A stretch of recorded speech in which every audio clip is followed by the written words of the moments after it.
Hey family, welcome back. So family, today we're going to do a few more parts in reading How to Be a God.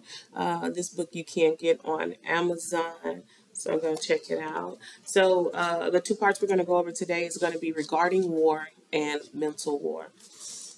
How to be a God regarding war.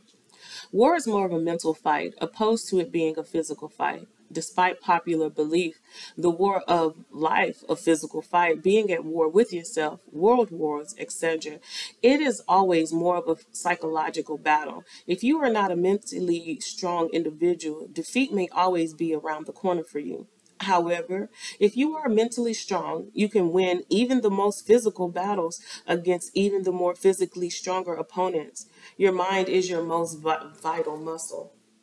As strong as a person may be, if they don't know how to utilize their strengths, they can easily be defeated. In martial arts, the importance of using your opponent's strength and movements against them is a point of is a point of focus. In order to do this, you must be thinking ahead of them and be consistently aware of what's transpiring. Allowing others to wear themselves out and attacking them when they are exhausted is smarter than having a power match. Be aware of what your opponent's strengths are. Calculate their movements, time their reflex, study their reactions, etc. Going into any battle, assuming that simply unloading all of your weapons will get the job done is an amateur game plan. Lacking mental strength will lead to your physical strengths being exploited and ultimately diminished. You are stronger than you may be aware of, yet weak when you choose to believe so. In order for one to prevail in war, one must be mentally strong and confident that he or she can overpower all opposing forces. Mental war. Your mind is the equivalent of the motor to a vehicle.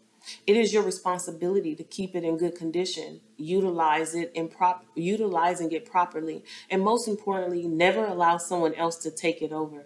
For if they ever gain control, they will control your destiny.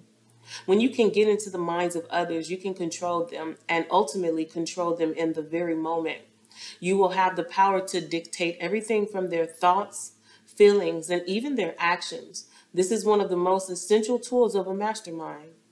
Imagine two professional fighters preparing for a highly anticipated fight that's upcoming between them. More to will More time will be spent thinking about the upcoming bout, training and strategizing for the bout opposed to the actual time the fighters will spend in the ring. Fighter number one is 6'3" and weighs 200 pounds. His professional record is perfect, 11 wins and 0 loss. He is known for having a single punch knockout power.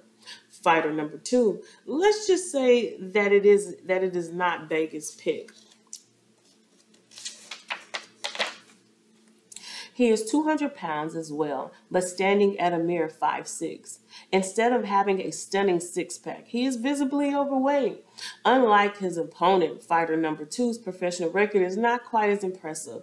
The 3 wins that he has, it has been overshadowed by his 12 losses. The older contender has also been knocked out several times in the ring. In the days leading up to the fight, fighter number one has been busy self-promoting.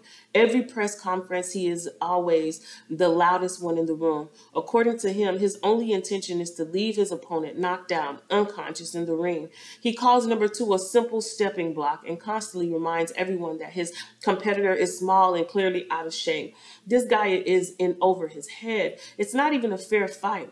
By the time that the fight night arrived and the two fighters stepped into the ring, the words of the fighter number one has had the apparent effect on his opponent. Fighter number two has bought into the hype himself. He's convinced that he is outmatched. He questions himself for even taking the fight. At this point, his only focus is to avoid being knocked out and humiliated in first round. Hopefully, he can avoid being knocked out at all. He thinks to himself, assuming that he can't win the fight. He hopes to get at least avoid a knockout and humiliation. Though the bell for the first round have not rung yet, no punches have been thrown. Fighter number two has already been mentally defeated. He has already accepted his losses subconsciously. Fighter number one has successfully gotten inside the mind of the opponent, gaining the most important victory, the mental battle. Just as fighter number two predicts, he will not be victorious in the ring. His thoughts will come to fruition. From being a professional fighter, a sales representative, a war strategy, even to a partner in a relationship, when you're able to play upon someone's emotions and get into their mind, you've gained an important advantage over them. With this power, victory will always be within your reach. You will be in the position to dictate the outcome of whatever situation you find yourself in. You might know how and when to use your strategies to the degree that you have an advantage in life and in the faces of challenges. Some people use charm, intellect, intimidation, wisdom, etc. to gain an advantage during certain circumstances. Whatever you choose to be, your divine strength is your choice. Just be sure that it is something reliable. Keep in mind that practice makes perfect. Just like emotionally speaker. Oh. It's just pineapples. Just like a motivational speaker, a professional fighter, a salesman, or even a sex coach, practice must constantly be applied in order to be assured that one is ready to execute and prevail. When the moment to prevail presents itself, do not underestimate the importance of perfecting your craft, improving your strengths. As long as you focus on being a better version of yourself with every new day, it will be impossible to not see improvements or for you to retrogress. It says, eliminate your weaknesses. Everyone has a weakness, something that can be Everyone has a weakness, something that can be a disability. No one is perfect, leaving us all with room for importance. It says, so having a flaw is not a problem. The problem comes when an individual is unaware of his or her flaws, failing to make improvements.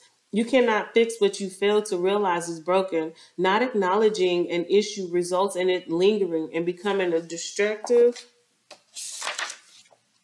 vice. Becoming a destructive vice. If you believe that you don't have a weakness, just be patient in due time. It will reveal itself. This world is full of obstacles, people and situations aimed at triggering your impulsive reaction. There will always be individuals who put time into assessing your strengths and weaknesses.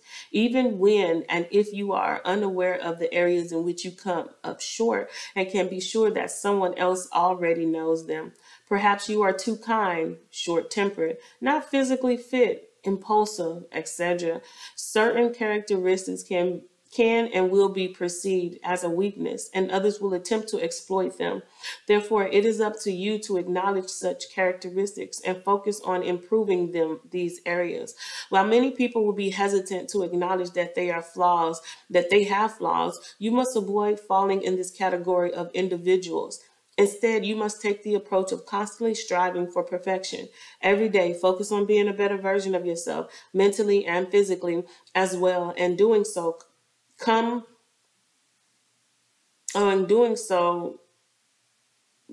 you will strengthen your weak points. Okay. In doing so, you will strengthen your weak points. In the eyes of others, keep yourself healthy mentally and physically. Refrain from showing any signs of weakness. Always exploit your strengths. Never rush into a battle that you are only confident yet not prepared to win. Survive to win the war. People will respect you for taking care of yourself, physically and mentally. Being aware of your strengths, people will have faith within your potential and look at you for safety and guidance. Just as people who are looking to get in shape physically may look towards a personal trainer, a student seeking wisdom turns to a wise man. Be the holder of both strengths, mentally, physically.